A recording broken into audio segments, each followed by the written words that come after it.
Hey there. As a listener of the Cloudcast, you're probably also interested in data, especially about the ways in which it continues to shape our world. So you need to check out Data Citizens Dialogue, a forward-thinking show brought to you by the folks over at Calibra, the leader in data intelligence. You'll hear firsthand from industry titans, innovators, and executives from some of the world's largest companies as they dive into the hottest topics in data. You'll get insights to everything from popular staples such as AI governance and data sharing, down to more nuanced questions like how do we ensure data readability at a global scale? My favorite episode so far is called How Data-Driven Care Changed the Healthcare Game. My family is part of the sandwich generation, so we're caring for younger and older family at the same time, and the insights in this show were really, really valuable to me. While data may be shaping our world, Data Citizens Dialogue is shaping the conversation. Follow Data Citizens Dialogue on Apple, Spotify, YouTube, or wherever you get your podcasts. Cloudcast Media presents from the massive studios in Raleigh, North Carolina. This is the Cloudcast with Aaron Delp and Brian Gracely, bringing you the best of cloud computing from around the world. Welcome back to the Cloudcast. I'm your host, Brian Gracely, and as always for our Cloud News of the Month, our co-host, Brandon Whichard from Software Defined Talk. Brandon, how are things down in Austin, Texas?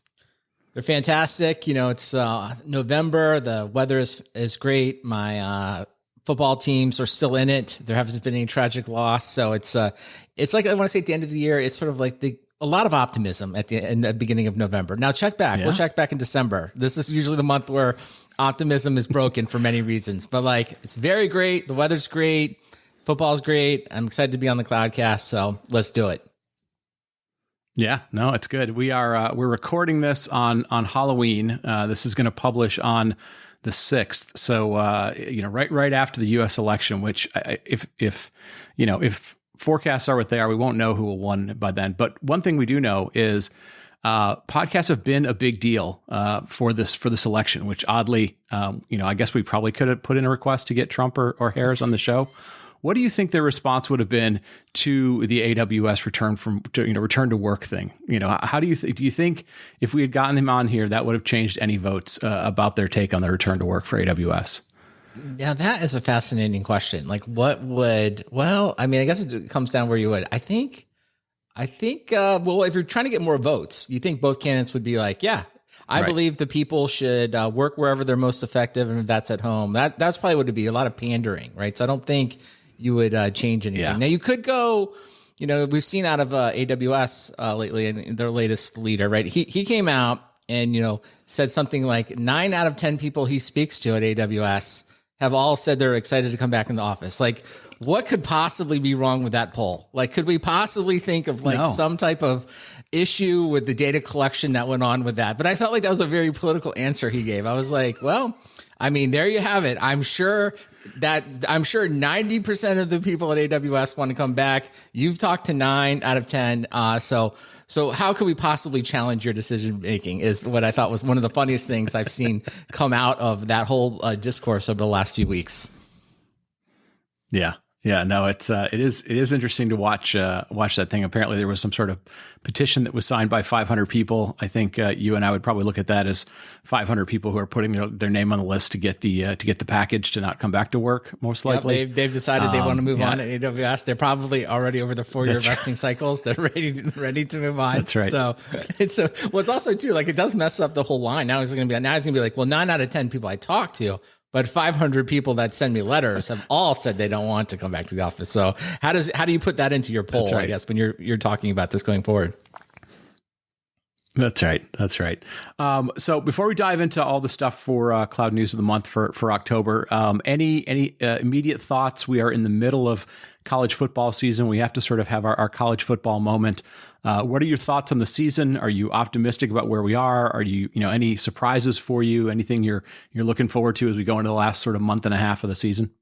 Well, we'll keep it brief because I know no one wants to hear us talk about American football. But I will say, though, this was the new year of the new playoff format. So for those people around the world, it seems crazy. We've had this crazy system before, but this year 12 teams get to play in the playoff, and it's been widely debated whether this was a good or bad strategy. But I love it. I just think, like, as I would almost say it's like an American idea, is that we want to bring chaos to everything, and that's what we're about to embark on. It's like, it's going to be chaotic. Used to be only 4 teams got in. Now 12 teams get in. And it just means that you're going to have roughly 8 to 16 more groups of people arguing about who should be in and who should be out. And what is more American than that? Settling our sports by just arguing about it, weird statistics, weird win-loss records. It's going to be fantastic. If you're like me and you enjoy Palace Intrigue, and maybe we'll talk about some tech Palace Intrigue later today, it's like, I love it. So bring it on. We're going to watch the games, and then we're going to argue about them for several weeks. And really, that's how I like to spend my holiday season. Yeah, no, it's been good. It does defy sort of all things that are becoming mainstream. Like, this is not being driven by data necessarily. We're going to have lots of teams with the exact same records, and yet we're going to somehow decide that some of them are more important than others. It's not exclusively being driven by the most, rich teams. There are a bunch of teams in here that are at least on the bubble, potentially could get in. So this would be the equivalent of like, somebody actually competing against AWS and cloud, or somebody competing against, NVIDIA and GPUs. So that's kind of fun. We're going to get to the end of this, and a whole bunch of teams are going to be like, no, statistically, I'm the exact same. And we're going to go, no, you're not. You're just not good enough. And like you said, it all gets decided over Thanksgiving meals, which is, a great time for families to argue anyways. And, it's perfect.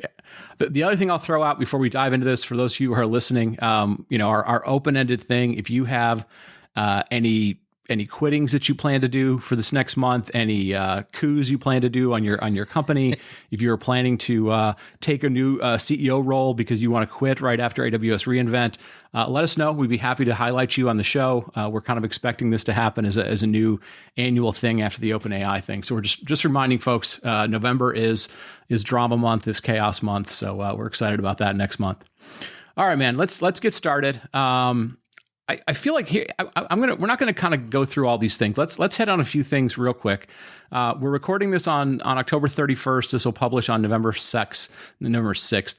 AWS has not announced their numbers, but Microsoft and Google both did. Both numbers are relatively good. Google now $11 billion for the quarter, so call it a $40 billion company, up 35%.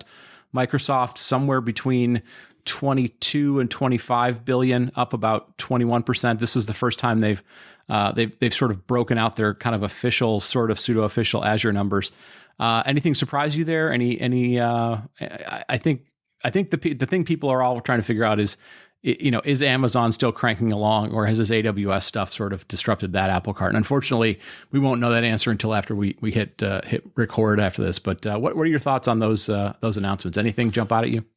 The Google Cloud numbers jumped out at me. Like, they're up 35%, and the earnings, like, I guess, blew past expectations, which is like, I mean, not like unheard of, but like, I'm surprised. I was surprised to see, and of course, that even moved the stock, even to the point of, like, we've long joked on this show and certainly on other podcasts I've been on about, like, is Google serious about cloud and things like that? But like, it's actually a business that is as big or bigger, depending on how you measure it, than YouTube, right? So it's gotten to the point of where it's like, it's significant. I mean, you look at the bar graphs, obviously, search is still like 50, 60% of this company, but then you get on there, like Google Cloud is a line item now with YouTube and several other things. So I am surprised there, right? Because I feel like, I don't feel like I see it being adopted as much as this revenue implies. So I don't know if that's just like what I'm doing, right? It's like, am I just not in the right circles? And the other thing that I'm really interested in, I don't know, like separating kind of truth from the story, is they went out of their way to say that, AI is helping drive larger cloud deals. And I just sort of come back to, like, is that really true? Like, is that really what people are buying? Because I think, as you know, and as we discussed many times, it's like most of this revenue is going to be in like compute, storage, networking, kind of the building blocks, right? Yep. So is it such that people are like, well, all that's kind of a commodity, but I really do want to be close to the AI models of Google? Like, I know that's the story the Google executives want to tell, but I just find myself skeptical of like what's going on there. Like, maybe people just wanted a third vendor, and maybe that's what's happening there. So I'm going to we'll obviously be tracking this quarter by quarter, but next quarter, I'm really interested to see is it up again this much? And are they still referring to AI, or is that just a convenient story that you can tell about, like, oh, this is why people are buying? Yeah. I think the thing that I hear as I talk to companies kind of out in the wild, and I've been traveling around a lot, is in the AI discussions. So, back in sort of the cloud discussions, it was typically like, hey, we're an AWS shop and we also use Azure for things, right? It was, and Google was kind of rarely ever mentioned. And, granted that sort of made sense from the dollars.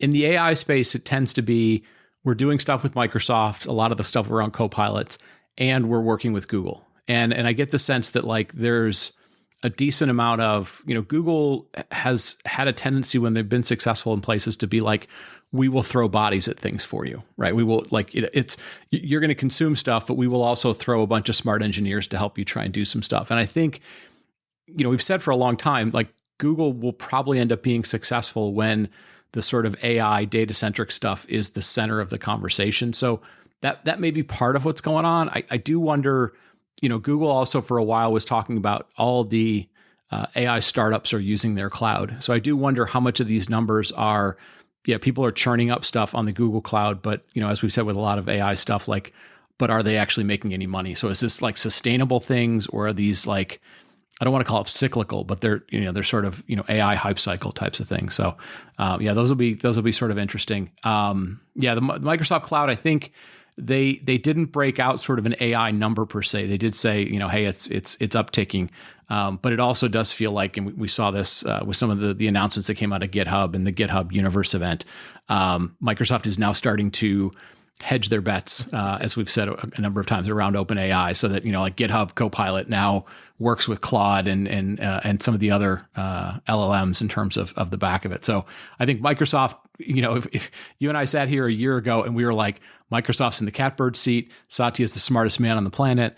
And I think if we're looking at this a year later, we're like, things are a little bit different over in Microsoft OpenAI, relationship land these days. I agree with you. And I do think, credit to Microsoft for sort of like grabbing what was available. I think they sort of like got on the OpenAI train and maybe were the first to kind of, if you will, benefit from that AI kind of multiple that added to and now Google is doing something very similar. So, all eyes on AWS, right? In November, maybe getting to predictions ahead of ourselves, but like, obviously this is going to be the time of a reinvent, right? Everybody's going to be looking at AWS. What do they do? And, because these numbers, I think Google Cloud, really good. Microsoft Cloud, good, but kind of what we expected. I don't think this is not shocking. So what's going to be really interesting is like, how does AWS do and what does AWS say at reInvent to see if they can really establish themselves in this world of AI. I know they would say they've been doing it all along and they've had it but it's, reality is like, no, you're not perceived that way. So all eyes on that. And I think if there's a chance, if to dethrone AWS, like this is probably the best opportunity that's existed in like 7 years, right? To really go at AWS at a place that they are perceived weak. Yeah. Yeah, no, I agree. Yeah, this is, it's really interesting to me as I was thinking about reInvent. reInvent has gone from the thing where it was like, okay, what is the future going to look like when cloud was the future? And we were like, what are they going to do? How are they going to disrupt stuff? And now it feels like the sort of, I don't even know the best way to explain it, but it doesn't feel like sort of setting the future. It feels like, are they sort of, the as far as the future goes, like, are they the number 3 cloud? And I think this is going to be a big deal because it doesn't feel like, from looking at like the catalog and stuff, the things they've published, it's going to be very AI heavy, but it does make you wonder, like, okay, if you're the number 1 cloud and you're the number 1 cloud by a lot, how much time are you going to spend talking about cloud stuff? Or do you feel like you're so far behind, like everything has to be about AI? So it'll be really, really interesting to watch that'll be a very different us doing the commentary online as we're watching it, I think. Yes, indeed. The other sort of big thing around the cloud stuff that was sort of interesting to me, less about the cloud things, and it feels like this is sort of chips are having their moment, and they're having a lot of moments at the same time. So we had a number of things sort of in the chip space. You had obviously, I'm looking through the list. AMD and Intel, bitter rivals forever, are now partnering up against ARM. You've got RISC-V, which is sort of an alternative that I know that Matt Ray follows very closely. I don't follow as much, but has now sort of come to a standardization, and that is becoming sort of the alternative to ARM from a community perspective, and maybe a player in the lower cost end of what would look like an x86. You've got ARM canceling Qualcomm's license. Chips are having a very competitive moment these days, and it does make me wonder if it's an area that we should be spending more and more time on, or if it's just one of those things that like it all has to shake out behind the scenes, and then we'll buy whatever devices have the most. Like, is this something that anybody really has to care about, or is this really something that just the PC makers, the server makers, and the phone makers have to care about? And we're not really going to see it. I think chips are back, baby, is what I would say. I think I would say everyone has to care because even inside of what you said there is, remember, all of the cloud vendors are building their own chips, right? For various reasons, right? So Amazon, Google, they all have their own chips and they're all using some version of ARM. So going forward, I do think this is going to become an area, or is an area, of real competition. Like, who's going to basically build the best chips to do AI? I'm sure that'll be part of the Amazon announcement or AWS announcement. They'll have some new Graviton processor, and then who can do it at cost effectively, right? And then of course, not on this list, but kind of related is, Microsoft bought like a whole nuclear power plant, right? Over, I guess, 3 Mile Island. They're getting that set up because it just shows you like incredible demand for power, incredible demand to use that power efficiently with the best chips going forward. So that's why I think and it is funny. That's sort of forced. Really, it's like cats and dogs getting married or something. With Intel and AMD getting together, just tells you how serious this is, right? There are probably two companies that have not hated each other or sued each other more than those two, and they have sort of rallied together. It's like, if we got to keep this x86 going because we're under attack from everywhere. And then I think RISC-V, sort of like we've been covering it a little bit on our other podcast, but it is interesting that, everything eventually becomes open. For a while, it was sort of like, oh, it's great, just license it from ARM. But now it's like, well, I don't want to do that. And now I think ARM canceling Qualcomm's license may, if you will, usher in yet another instruction set, like one that's more freely available. And again, in a few years, does RISC-V become like the place where the innovation is happening because people are tired of ARM, right? So it just sort of like, it kind of keeps, if you will, it's sort of like everyone's trying to like position themselves and kind of like make sure they have a license agreement. At the same time, everyone else is also simultaneously trying to build great chips. And then of course, we should throw in Apple, who's always, rolling out the latest and greatest chips. And if they were here, they would say something like, hey, you don't need all this data center stuff, right? We're going to be able to do it all locally on our great M series chips. So really a fascinating area. I think it is an area that sort of maybe many people think it's boring. I like it, but I do think it's, if you're building cloud workloads or running them, you should care about it. And then of course, the future of all these computers is going to be based on what these chip vendors decide to do. Yeah, no, it is sort of fascinating when you think about like still how much runs on x86 and how much, I don't know, like to me, it feels like it kind of puts in perspective, like we think all the time about x86 workloads and how much they consume like sort of enterprise, business types of things. And then you're looking at all these other things going on and you're like, are those things primarily targeted at people that are actually going to move workloads, i.e. like move them to ARM, or is there just so much other computing that's going on that we don't necessarily have a great way of like wrapping our brain around, the fact that computing is in every single aspect of what we do. And these other things are really trying to capture stuff that's going to be autonomous vehicles and AI and all sorts of other stuff. And I think there's a part of me that feels like I would love to get a picture of outside of your sort of enterprise x86, like, somebody draw me a map of what are the chips used in all these other things that,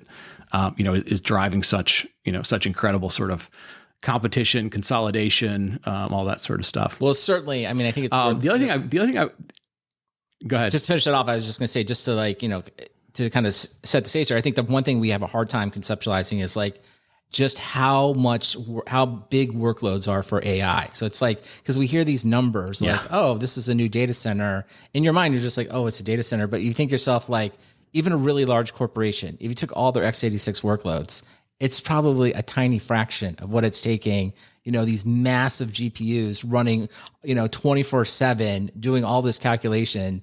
And you just think to yourself, like, that computing workload is just enormous. But we'll just kind of on this podcast, we'll be like, well, it's just they're just running that at a data center somewhere. And we don't like visually, if we saw like how much energy or just how big it was, we would be like, oh my God, that's enormous. So it's easy to just forget that, but that's probably where I think a lot of these workloads are happening today. Yeah. No, it makes it, I think the thing that always kind of puts it a little bit in perspective to me is that they are talking about the way to solve some of these problems are literally, firing up nuclear power plants. Right. And I only put that into context because like our city and like our region here in North Carolina is powered by, one of the Duke Power, nuclear power plants. So we drive by it, every few days and so forth. And you're like, oh no, that powers an entire city, right? Like one of the largest, probably top 40 or 50 cities in the country. And they're, that's becoming top of mind again. So the other question I'd have for you, because you've done plenty of product management work. What do you do if you're the NVIDIA Blackwell product manager and all your chips are sold out for the next 12 months? Like, are you just kind of on vacation for like, what do you do when all of your inventory is sold out for, obviously the product managers are trying to figure out how to build the what's next, but are the sales guys just like, now we're done? Or, is this, is the thing we should cover, sort of try and figure out a way to cover the black market that's going to happen for these things? Like, is there a black market for them? Is it just simply they're being sold to, Alphabet saying they're going to raise their CapEx by 60% next? Are these really just going to the top 5 or 6 companies, and nobody else is going to see them? I have thought about this so much. Like, if you're a salesperson at NVIDIA, like, is this like the greatest moment of your life? Like, literally everything's been sold. Like, I don't know. Maybe it works the opposite. Is like, because everything's been sold, like they just don't need you anymore. They just sort of get rid of it. They just only have a few salespeople and they're just like, yeah, we just take orders. But what I would guess that they're doing is they've just moved to the next one, right?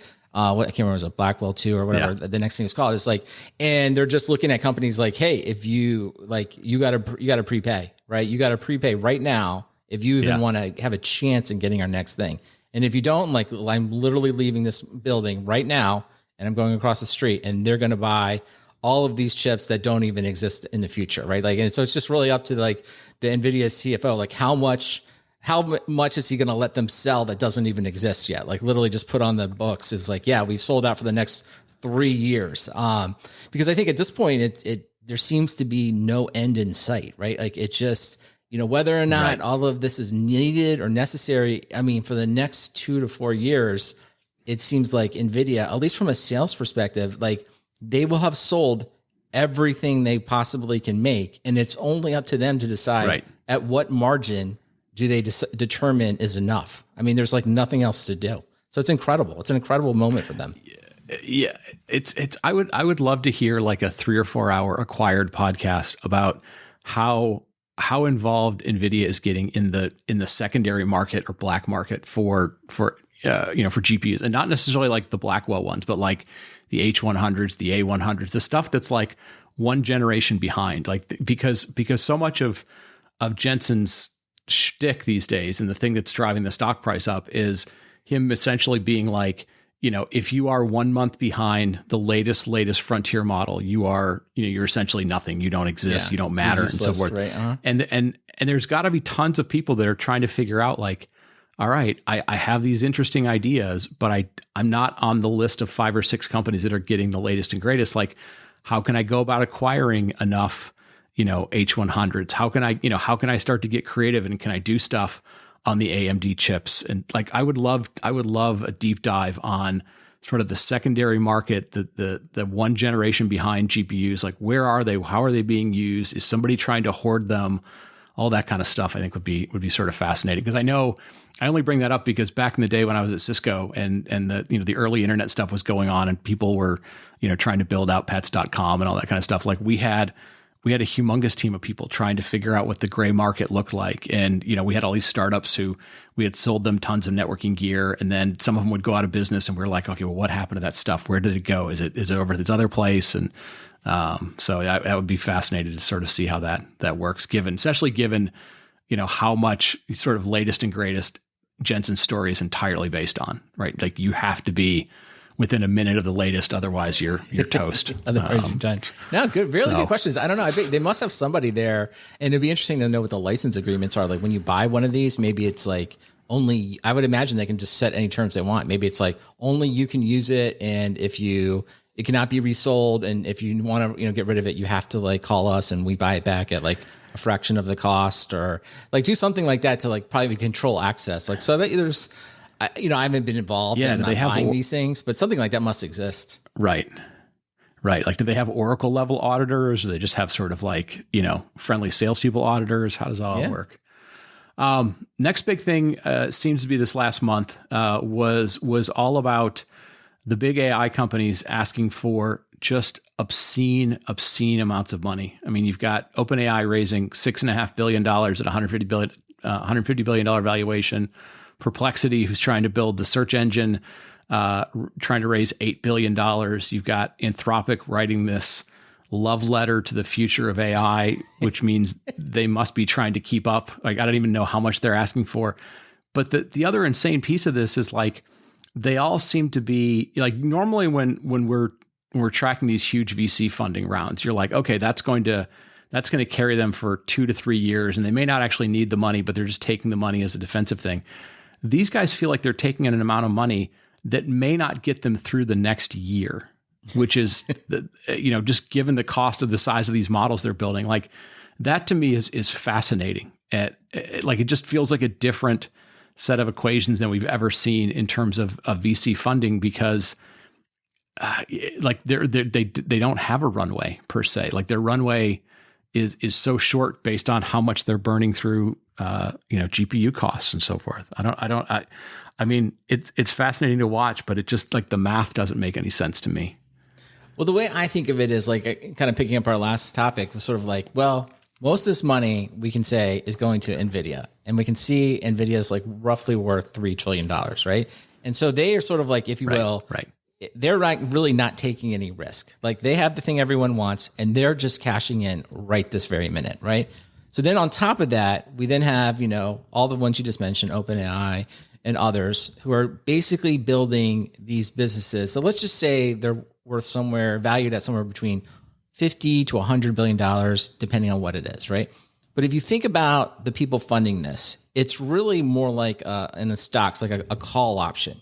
You're like, listen, we're going to value at $100 billion. But what we think could happen, right, is we think you could be a $1 trillion company, a $5 trillion company, a $10 trillion company. And that's where that love letter you kind of described, who wrote it again? It was from which company wrote that one? Anthropic. Anthropic, right? So they're painting this picture of like, if all of this actually happened, right? And I think you covered it on the podcast. You're like, I don't even know what this company, it's like $10 billion or $10 trillion may be, I can't believe I'm saying this. $10 trillion may actually undervalue if everything they said in this came true. And I think this is just like the richest people in the world playing the most expensive game of poker of all time. But you're just like, well, I'm trying to make trillions of dollars. So the way you do it is I'm going to give you billions of dollars, and I'm going to incent you because we're just going to call it worth $100 billion of like magic money. But we all know, and what we're betting on is that you ultimately deliver these things. And so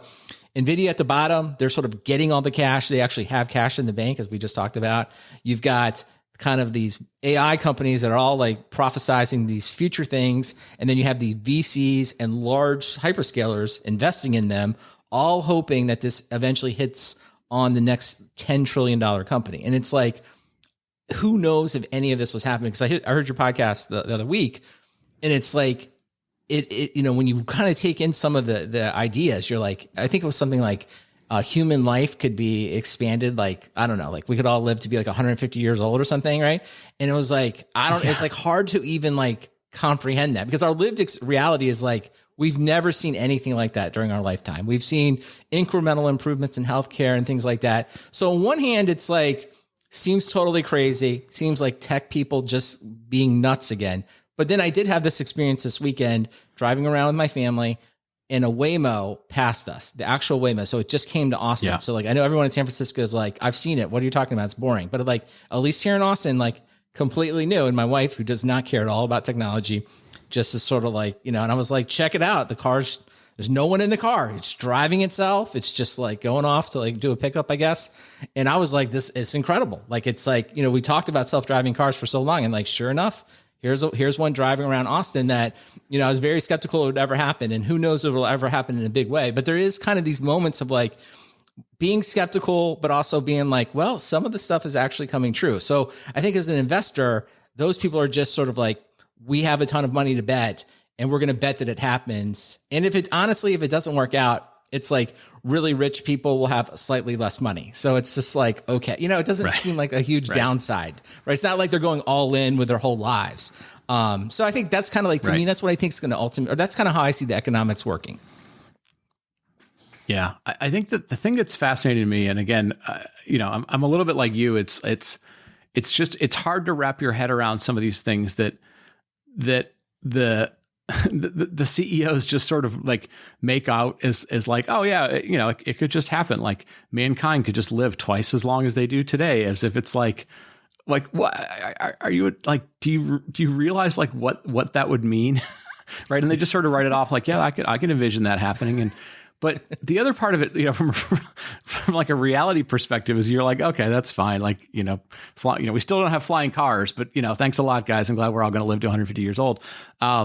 But the other piece of this is I look at this and I go, okay, like to get to that kind of valuation, like let's just say, for example, you're like, okay, one of the things that will come out of one of these super unbelievable model companies is, somebody who corners the market in creating, sort of life-saving drugs, right? ALS cures, cancer cures, all these sort of things. Like, this is the piece where I'm kind of like, well, that stuff's been out there now for 2 years.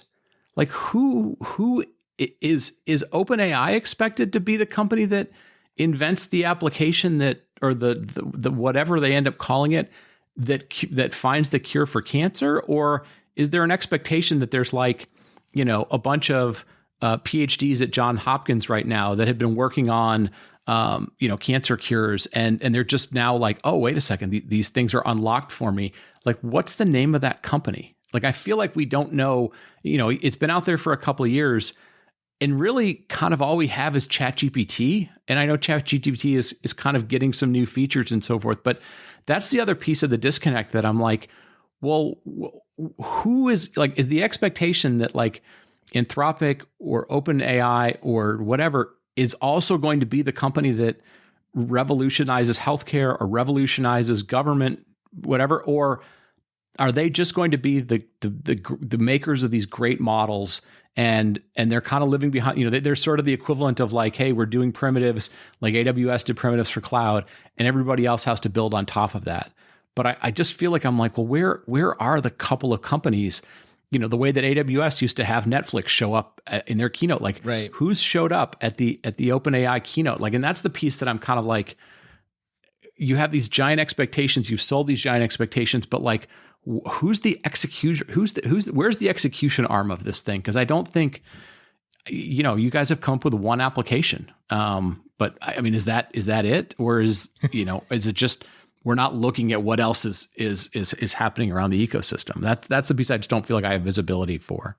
Well, I guess two quick thoughts on that. I think one, it's like, well, what's investable now? It's like, if you've just like, everyone has this money and they want to invest in it. It's like, hey, like we don't know what we don't know, and we can't invest in just like literally what doesn't exist because there's no one, kind of figuring it out. So I think one answer to that question is like, yeah, the models, it's not the scientists using the models, it's the models themselves, right? Sort of like figure this stuff out. So with some training and things like that, is that the model can actually go out and start to create these cures kind of on its own. So you don't need a group of people like sort of like using the model does it itself. So if you believed in that, you would invest in the AI companies, because like that's what's going to actually quote unquote do the work. And then on the other side is like getting beyond the text stuff, kind of back to my last example, would be like, well, for transportation, right? I guess the places you would invest today would be like Uber, Waymo, right? You're like, okay, AI is figuring this out, Tesla, and that's going to completely change transportation, right? So that would be like one place. Yeah, you're like, that's going to be the execution for that. And then you have to go vertical industry by vertical industry. Is like, is some company,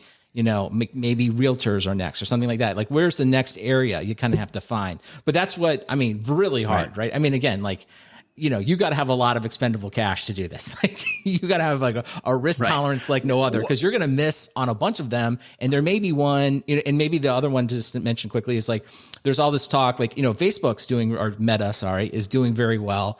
And one of the thoughts that they're kind of moving to is like maybe just, AI generated content, right? So that's another place to be like, get away from social networks.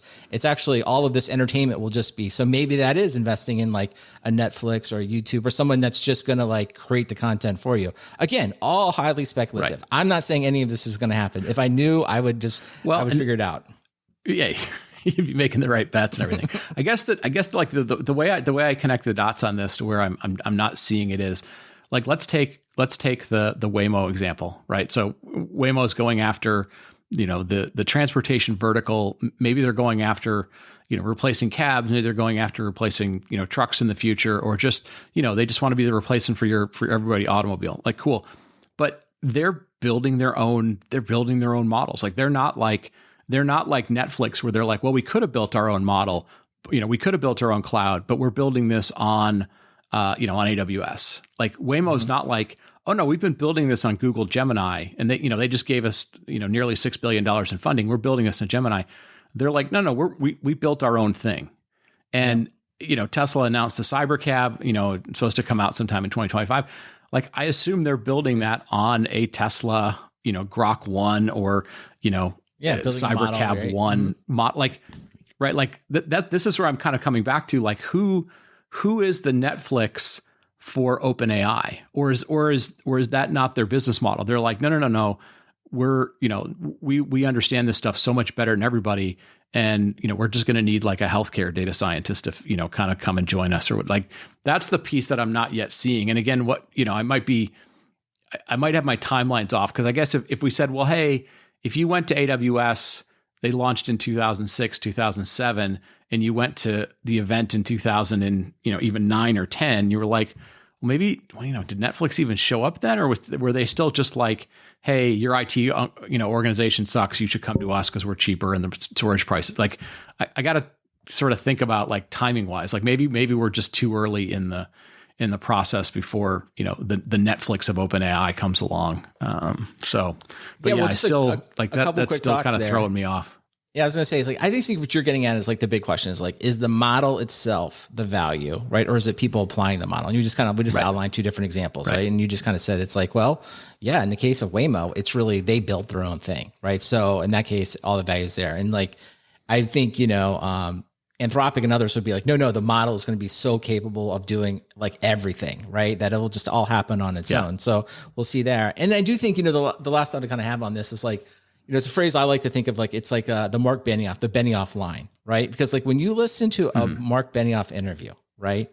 And he talks about the future of like medicine and healthcare and just all of this stuff happening together. It's interesting. He brings up like really cool ideas. You're like, this is a world I'd like to live in. Okay. Then later, after you listen to the podcast interview and you have to go do your job, you log into Salesforce and you're like, this is the most god-awful piece of software I've ever used. I can't find any data in it. I can't get any reports out of it. It does not tell me anything. I have to go find the Salesforce admin to even get access to the data, to maybe get a CSV to maybe build a chart that sort of has accurate data so I could kind of present it to the group that I need to. And you're like, there is nothing automated about it, right? And this is the man, he owns both companies, right? This is my only question to him at the end of the call. I was like, do you actually log into Salesforce? Can you make sense of it? Like, where are the Salesforce agents? Where is anything that makes Salesforce better? And don't even get me started on Slack, which I like, which I use, which at the end of the show, I'm going to tell you to go sign up for the Software Defined Talk Slack. But it's like, there's no AI in Slack. Like, you'll be lucky if a Slack thread on a big thread will even load so you can read it all. And it's like, that Benioff line we all live in, right? It's like, okay, I hear about the future, but my lived reality is I don't see any of this stuff. And you're the one that is actually building them. So that's, I think we just have to like both be, if you will, optimistic. Like I said, like you have to kind of like write down the moments when the Waymo passes you on the road, you're like, real progress is being made. That was cool. 10 years ago, that was not happening. At the same time, we've been doing this a long time. We have seen many fads come and go, right? And be like, this is never, you know what I mean? It is not happening. So, and that's just like the fun part of technology, the good and the bad. Right. Yeah. And that's the piece that I and I did that show this past Sunday. Like the intention was not to be like, oh, this stuff is all crap and I don't believe, that things won't get better and all that. But there is a part of me that's like, once you've lived through a couple of these things and you've lived through a few of them that were supposed to be enormous and they went through a period where they failed miserably and then they sort of figured out, what was viable and all that. Like there's a part of me that's just trying to draw analogies. And again, like drawing the analogies might be a terrible thing to do, but like, as you were telling me the Waymo thing, there's a part of me going, should I look at that as being like, kind of like the first time you went to Yahoo and did a search on Yahoo and you were like, oh, there's lots of stuff out there on this thing called the internet. I had no idea that it was all out there. That's amazing. Like, how did this all happen? How did this one company figure out what was going on in the world without even asking everybody, like, what do you have going on in your website? Or like, is that a terrible analogy? Because, is that a really basic thing that we should just expect will happen? Or is this an unbelievable thing that we should be like, oh, no, that's a pinnacle. Like that might be as far as we get. I don't know what the right answer is, but to your point, it's like, we don't know the answers. And we're trying to figure out, how far along are we, I'm going to leave it with one last thing because we're kind of running along in the tooth. Have you seen this thing, Notebook ML, this thing that Google launched? Yeah. This is the one that makes podcasts. Have you heard of it? No, which one is this? Yeah. Maybe I haven't. Is that this is the podcast one, right? This is the one that you can, this is the one that you can dump all sorts of stuff into it and it'll give you summaries and stuff, but yeah, I can make podcasts. I'm curious. There's a part of me that's almost like, I want to just start dumping every single one of our podcasts and maybe just the transcripts of the podcast into it, make its own feed and see which one is more popular, the actual Cloudcast or the Cloudcast AI version that summarizes stuff. Because I know for Aaron and I, like, we get some benefit out of learning this stuff and meeting all these people, but like thinking about this, I'm like, maybe everybody just wants the TLDR version of the Cloudcast. Like just give Brian and Brandon stuff summarized in 10 or 15 minutes. So I think I'm going to do that just as an experiment and sort of see how it goes. Because the stuff I've seen from it is kind of interesting. I don't look at it as like putting us out of business, but I do look at it as like, maybe it's a useful companion to the show. Well, I think so for sure. And I think, I don't know, maybe many of the subjects we won't get to today, but like, let's just take like the Dora report. We did an episode, on Software Defined Talk. We spent a bunch of time talking about it, but like, one of the things I do with all these reports is I now like put them through Anthropic or ChatGPT and like, hey, like, kind of like what are the highlights they see? And then I see some of the highlights there, but like, I prefer, like, like to listen to audio. So it's sort of like, take this. I think that report was like over 100 pages. Like, take this 100 pages and give me 30 minutes of the best stuff out of this report. And I'm going to listen to this while I walk my dog. Right. Cause that's where I just like to take in information. So I think it's cool. Like, I think it's a good idea. And I think stuff like that. And then of course, hopefully it doesn't replace all of us. They can't replace our dynamic personalities and our beautiful voices, but like, you never know. Maybe it will though. Yeah. I mean, the good news is it doesn't appear to have any way of monetizing it. So it is on the list of things that Google will likely chop at some point. So I figure even if we put it out there all the time, it probably won't put us out of business because at some point Google will kill it off, but it'll be a fun experiment to sort of see. We should do it. Maybe we should do it. We should all maybe we should collaborate on a Christmas episode because everyone's busy and like everyone just like load up a bunch of stuff and then be like, well, here's an episode of stuff we would have talked about, but we're all like on vacation. So we're going to let Notebook X ML do it. Let us know if you liked it, right? See if it was fun or not. Yeah, that's right.